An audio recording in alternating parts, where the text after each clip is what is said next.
पहला question, one sine wave has a positive going 0 crossing at 15 degree and another sine wave has a positive going 0 crossing at 55 degree. The phase angle between the two waveform is. Option A 0 degree, option B 45 degree, option C 40 degree, option D none of the above. तो इस question में दो sine wave का दिया गया है। एक sine wave जो होता है वो पॉजिटिवली 15 डिग्री से शुरू होता है, जैसे कि यहाँ पे मान लेंगे हम लोग 15 डिग्री, और दूसरा साइन वेव जो है वो 55 डिग्री से शुरू हो रहा है, यानी कि 55 डिग्री यहाँ मान लेंगे ये 55 डिग्री है, यानी कि ये 55 डिग्री यहाँ से शुरू हुआ है। तो दोनों साइन वेव के बीच फेज एंगल पूछ रहा है, यानी फेज डिफरेंस। तो दोनों के बीच हम लोग दोनों का जो स्टार्टिंग पॉइंट है उसको डिफरेंस कर देंगे और फेज डिफरेंस हम लोग कैलकुलेट कर सकते हैं। तो यहाँ से आप लोग देख सकते हैं 55 डिग्री और 15 डिग्री दोनों को आप घटा देंगे तो ये आ जाएगा 40 डिग्री। तो इसके बीच जो फेज डिफरेंस होगा वो 40 डिग्री होगा, यानी अगर हम लोग ऑप्शन मैच करें तो ऑप्शन सी मैच कर रहा है 40 डिग्री, तो ऑप्शन सी इसका राइट आंसर होगा। दोस्तों, इस चैनल पर मैं इलेक्ट्रिकल से रिलेटेड प्रैक्टिस सेट और इलेक्ट्रिकल से रिलेटेड ट्रिक, इलेक्ट्रिकल से रिलेटेड वैकेंसी, इन सभी चीज़ों का नोटिफिकेशन अपलोड करते रहता हूं।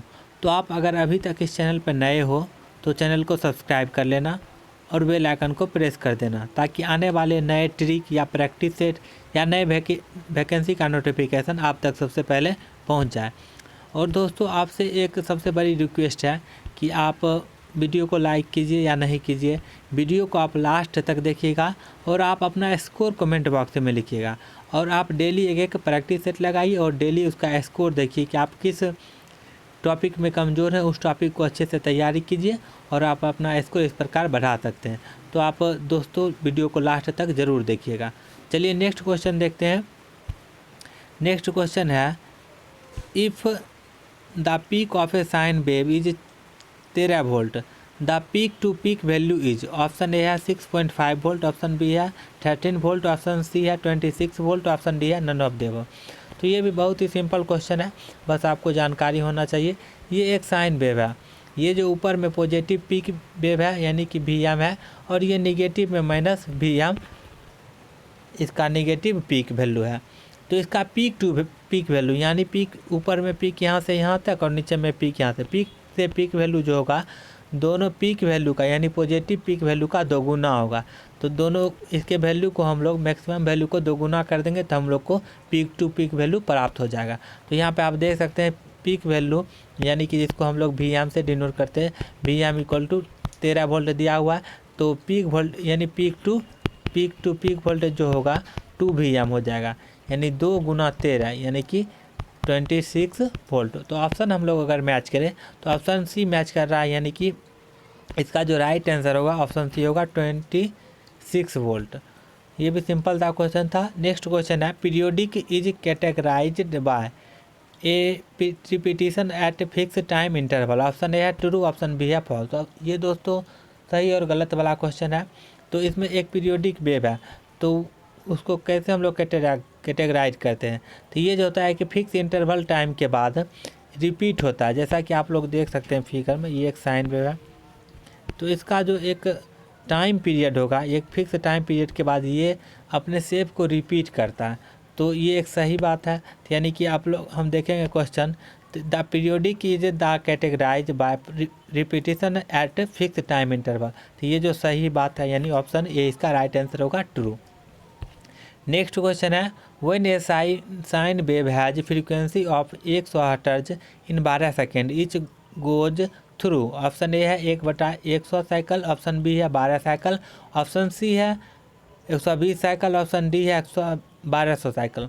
तो सबसे पहले हम लोग फ्रीक्वेंसी के बारे में जानते हैं, फ्रीक्वेंसी क्या होता है। जैसे कि हम लोगों को जो घर में बिजली आता है उसका जो फ्रीक्वेंसी भारत में होता है, इंडिया में, वो 50 हर्ट्ज होता है। यानी इसका मतलब क्या हुआ कि 1 सेकेंड में ये जो है 50 साइकिल को पूरा करता है।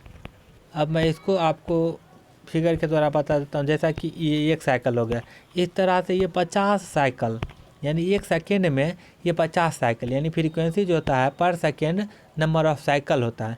तो यहाँ पे दिया गया है 100 हर्ट्ज, यानी कि ये 1 सेकेंड में 100 साइकिल पूरा करेगा। तो 12 सेकेंड में पूछा गया कितना साइकिल पूरा करेगा, तो 12 सेकेंड में सिंपल हम लोग 100 से मल्टीप्लाई कर देंगे, क्योंकि 1 सेकेंड में ये करता है 1 सेकेंड में ये 12 साइकिल पूरा करता है, नहीं 1 सेकेंड में ये 100 साइकिल पूरा करता है। F इक्वल टू दिया हुआ 100 हर्ट्ज, तो ये 1 सेकेंड में कितना करता है 100, तो 12 सेकेंड में ये हो जाएगा 1200, तो यानी सिंपल 12 सेकेंड में 1200 साइकिल पूरा करेगा। तो ऑप्शन हम लोग अगर देखें तो ऑप्शन डी मैच कर रहा है 1200 साइकिल, तो ऑप्शन डी इसका राइट आंसर होगा। दोस्तों आप सभी जानते ही होंगे कि एसएससी ने एग्ज़ाम डेट अनाउंस कर दिया, तो आप अभी से तैयारी में लग जाइए और डेली प्रैक्टिस सेट लगाना शुरू कर दीजिए। नेक्स्ट क्वेश्चन है, a phasor represents the magnitude and quantity direction, option B है the width of quantity, option C है the phase angle, option D है the magnitude of a quantity. तो phasor diagram हम लोग बनाते हैं जैसे कि भी हो गया, ये आई हो गया, तो इसमें 2 चीज़ ये इंडिकेट करता है। ये जो इसका लेंथ होता है वो इसके मैग्नीट्यूड को डिनोट करता है, रिप्रेजेंट करता है, और मैग्नीट्यूड के साथ साथ ये इसके डायरेक्शन को भी बताता है। तो ये जो है फेजर क्वांटिटी की बात करें तो ये मैग्नीट्यूड और क्वांटिटी ऑप्शन अगर ये देखें तो the magnitude and quantity direction, तो ये जो है डायरेक्शन को भी रिप्रेजेंट करता है और मैग्नीट्यूड को भी रिप्रेजेंट करता है। तो इसका जो राइट आंसर होगा ऑप्शन ए होगा the magnitude and A quantity direction, तो ऑप्शन ए इसका राइट आंसर होगा। नेक्स्ट क्वेश्चन है, the average half cycle value of a sine wave is, option with A 40 peak volt, option A है 25.48 volt, option C है 6.37 volt, option D C है 14.14 volt, option D है 50.96 volt. तो ये देख सकते हैं आप फिगर में साइन वेव है। तो ये साइन वेव का अगर पॉजिटिव हाफ साइकिल और नेगेटिव हाफ साइकिल की बात करें तो दोनों में जो वैल्यू होता है इसका एवरेज वो दोनों सेम होता है और डायरेक्शन निगेटिव होता है, जिसके कारण अगर फुल साइकिल में हम लोग एवरेज वैल्यू निकालें तो फुल साइकिल में एवरेज वैल्यू 0 आता है। इसलिए हम लोग साइन वेव का जो एवरेज वैल्यू फाइंड करते हैं वो हाफ साइकिल में करते हैं, और इसका जो यही रीज़न है कि हम लोग हाफ साइकिल में फाइंड करते हैं एवरेज वैल्यू, क्योंकि फुल साइकिल में एवरेज वैल्यू इसका पॉजिटिव और निगेटिव दोनों मिलकर 0 हो जाएगा। तो साइन वेव का हम लोग जो एवरेज वैल्यू निकालते हैं वो हाफ साइकिल में ही निकालते हैं। तो इसमें क्वेश्चन में VM दिया हुआ है 40 वोल्ट, तो एवरेज वैल्यू का जो फार्मूला होता है 2VM/π होता है। तो 2 और VM जो है यहाँ पे आप देख सकते हैं 40 है बटे π, इसको आप कैलकुलेशन कीजिएगा तो कैलकुलेशन करने के बाद आ जाएगा 25.48, यानी कि ऑप्शन ए इसका राइट होगा 25.48 वोल्ट। नेक्स्ट क्वेश्चन है, the secondary winding of which of the following transformer is kept closed, option A है करेंट ट्रांसफार्मर, ऑप्शन बी है वोल्टेज ट्रांसफार्मर, ऑप्शन सी है पावर ट्रांसफार्मर, ऑप्शन डी है step down transformer. तो current transformer क्या होता है, current transformer current के value को क्या करता है, रिड्यूस कर देता है, करेंट के वैल्यू को रिड्यूस कर देता है, जिससे हम लोग इसको हाई करेंट को आसानी से मेजर कर सकते हैं। तो करेंट और वोल्टेज ट्रांसफार्मर जो होता है वो वोल्टेज के वैल्यू को कम कर देता है। तो यानी कि ये भी क्वेश्चन में पूछा जा सकता है कि वोल्टेज ट्रांसफार्मर क्या होता है, तो वोल्टेज ट्रांसफार्मर वोल्टेज को कम करता है यानी स्टेप डाउन होता है, ये भी क्वेश्चन पूछा जाता है। और करेंट ट्रांसफार्मर करेंट को कम करता है यानी वोल्टेज को बढ़ा देता है, तो ये होता है स्टेप अप ट्रांसफार्मर। तो दोनों आप याद रखिएगा। और करेंट ट्रांसफार्मर का सेकेंडरी बाइंडिंग जो होता है वो हमेशा क्लोज रखा जाता है, क्योंकि अगर इसको क्लोज नहीं रखेंगे तो ये हाई वोल्टेज जनरेट करेगा जो कि इंसुलेशन को ब्रेक कर देगा। इसलिए करंट ट्रांसफार्मर का जो सेकेंडरी बाइंडिंग होता है वो हमेशा क्लोज रखा जाता है। तो इसका जो राइट आंसर होगा ऑप्शन ए होगा करेंट ट्रांसफार्मर। नेक्स्ट क्वेश्चन है, power transformer are designed to have maximum efficiency at, option A है फुल लोड, ऑप्शन बी है 70% लोड, ऑप्शन बी है 90% लोड, ऑप्शन डी है नो लोड। तो power transformer में क्या होता है, लोड जो है वो फिक्स रहता है, वो लोड वेरी नहीं करता है, लोड वेरी करता है डिस्ट्रीब्यूशन ट्रांसफार्मर। तो उसमें लोड वेरी नहीं करता है, इसलिए इसका जो मैक्सिमम इफिशिएंसी होता है वो किस इफ़िशियंसी पर डिज़ाइन किया जाता है। तो इसका लोड वेरी नहीं करता है, इसलिए इसको जो है फुल लोड यानी कि फुल लोड पर इसका इफ़िशियंसी जो होता है वो मैक्सिमम होता है। तो इसका जो क्वेश्चन अगर हम लोग देखें तो पावर ट्रांसफार्मर आर डिजाइन, तो पावर ट्रांसफार्मर को डिज़ाइन किया जाता है to have maximum efficiency, maximum efficiency के लिए। तो मैक्सिमम इफ़िशियंसी के लिए इसको फुल लोड पर डिज़ाइन किया जाता है, क्योंकि इसका लोड जो होता है वेरी नहीं करता है, यानी कि लोड में फ्लक्चुएसन जो होता है वो बहुत कम होता है। लेकिन डिस्ट्रीब्यूशन ट्रांसफार्मर की बात करें तो उसमें लोड का फ्लक्चुएसन बहुत ज़्यादा होता है। तो इसका जो राइट आंसर होगा फुल लोड होगा ऑप्शन ए। नेक्स्ट क्वेश्चन है the open circuit test in a transformer is use to. तो ओपन सर्किट में क्या होता है, ये ट्रांसफार्मर का वाइंडिंग है, सेकेंडरी को हम लोग क्या करते हैं ओपन सर्किट रखते हैं। तो ओपन सर्किट में सेकेंडरी का करंट जो होता है 0 होता है और करंट 0 होता है। तो इस समय इसको सेकेंडरी को ओपन रखते हैं, यानी कि हाई वोल्टेज साइड होता है, यानी कि ये जो सेकेंडरी होता है हाई वोल्टेज साइड होता है, इसको हम लोग ओपन कर रखते हैं और लो वोल्टेज साइड के साथ हम लोग मेजरमेंट करते हैं।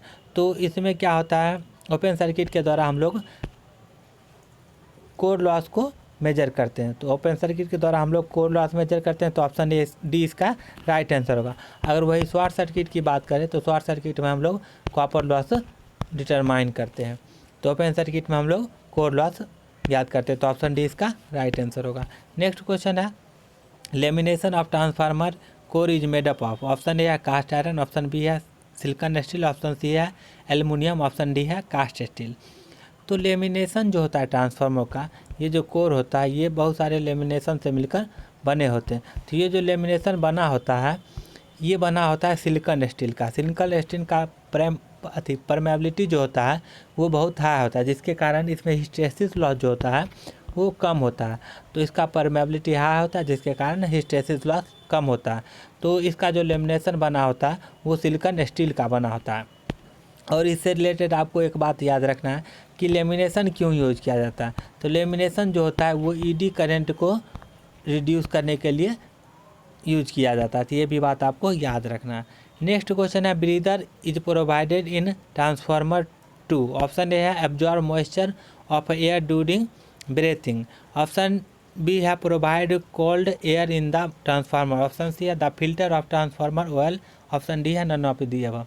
तो ब्रीदर में क्या होता है सिलिका जेल होता है। सिलिका जेल क्या करता है जब ट्रांसफार्मर एयर को लेता है तो वो जो उसका काम होता है वो मॉइस्चर को एयर से अलग कर देता है, यानी कि मॉइस्चर को रोकता है। तो ये मॉइस्चर को एब्जॉर्ब कर लेता है और फ्रेश एयर को अंदर जाने देता है। तो इसका जो राइट आंसर होगा, इसका जो काम होता है ब्रीदर का वो मॉइस्चर को एब्जॉर्ब करना। तो absorb moisture of air during breathing, तो ऑप्शन ए इसका राइट आंसर होगा। नेक्स्ट क्वेश्चन है which of the following losses vary with the load in the transformer. Option A है कोर लॉस, ऑप्शन बी है copper loss, option C है both core and copper loss, option D है none of the above. तो कौन सा load है, कौन सा लॉसेस है जो लोड के साथ वैरी करता है। तो लोड वैरी होने से हम लोग जानते हैं करेंट का वैल्यू वैरी होता है, और करेंट का वैल्यू किस लॉस पर डिपेंड करता है। तो करेंट का वैल्यू जो डिपेंड करता है वो लॉस होता है कॉपर लॉस। कॉपर लॉस जो होता है करंट के वैल्यू पर डिपेंड करता है। तो लोड के वैरी होने से करंट वैरी होगा और करंट के वैरी होने से कॉपर लॉस वैरी होगा। तो क्योंकि कॉपर लॉस जो होता है वो I² R होता है, यह करंट पर डिपेंड करता है करंट के स्क्वायर पर। तो लोड वैरी होने से कॉपर लॉस वैरी करेगा, तो इसको हम लोग वेरिएबल लॉस भी कहते हैं। तो कॉपर लॉस इसका राइट आंसर होगा, यानी कि ऑप्शन बी इसका राइट आंसर होगा। नेक्स्ट क्वेश्चन है a transformer transform. Option A है करेंट, ऑप्शन बी है voltage and current, option C है फ्रीक्वेंसी, ऑप्शन डी है वोल्टेज। दोस्तों ये बड़ा ही कन्फ्यूजन टाइप का क्वेश्चन है। यहाँ पे दो चीज़ लिखा रहता है, एक में लिखा रहेगा ट्रांसफॉर्म, एक होता है ट्रांसफर। यहाँ पे ट्रांसफॉर्म कहा गया यानी किसको बदलता है, एक होता है ट्रांसफ़र। ट्रांसफ़र मतलब किसको एक जगह से दूसरी जगह भेजता है, तो FER उसमें रहता है ट्रांसफ़र में। तो ट्रांसफ़र करता है वो पावर को, यानी कि पावर को एक सर्किट से दूसरे सर्किट में मैग्नेटिक फ्लक्स के द्वारा, मैग्नेटिक सर्किट के द्वारा भेजता है। लेकिन ट्रांसफॉर्म मतलब चेंज करना यानी बदलना, तो बदलता है ये करंट और वोल्टेज को। लेकिन ट्रांसफ़र किसको करता है, ट्रांसफ़र करता है पावर को।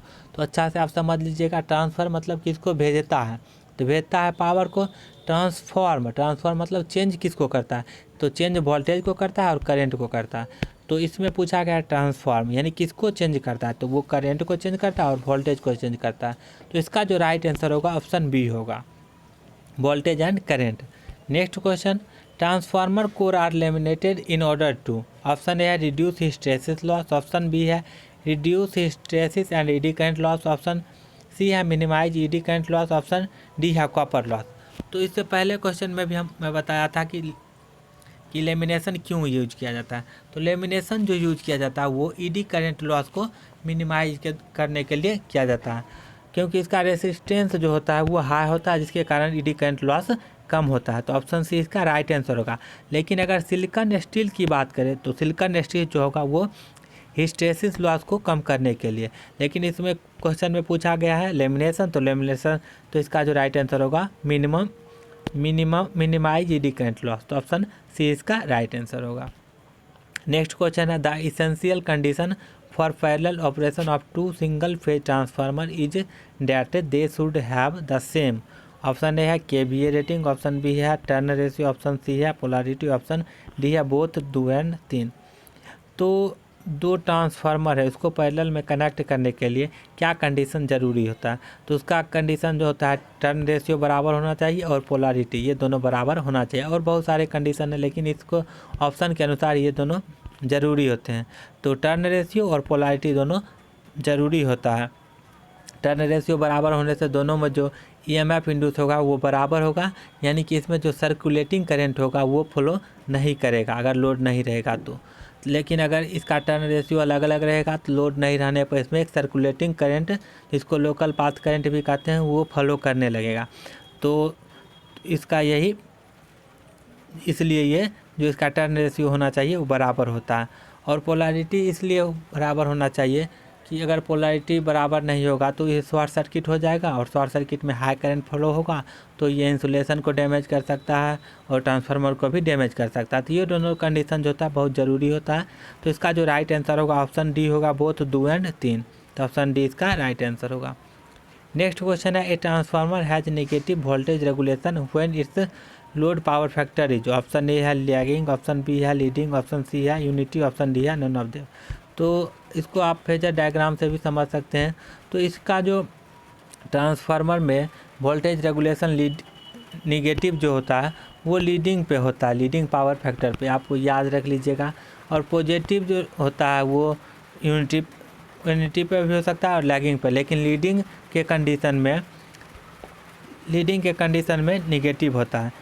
निगेटिव ज़रूरी है नहीं कि निगेटिव ही होगा, जीरो भी हो सकता है, लेकिन अगर निगेटिव की बात करें तो निगेटिव वो निश्चित रूप से लीडिंग में ही होगा। तो ऑप्शन बी इसका जो है राइट आंसर होगा।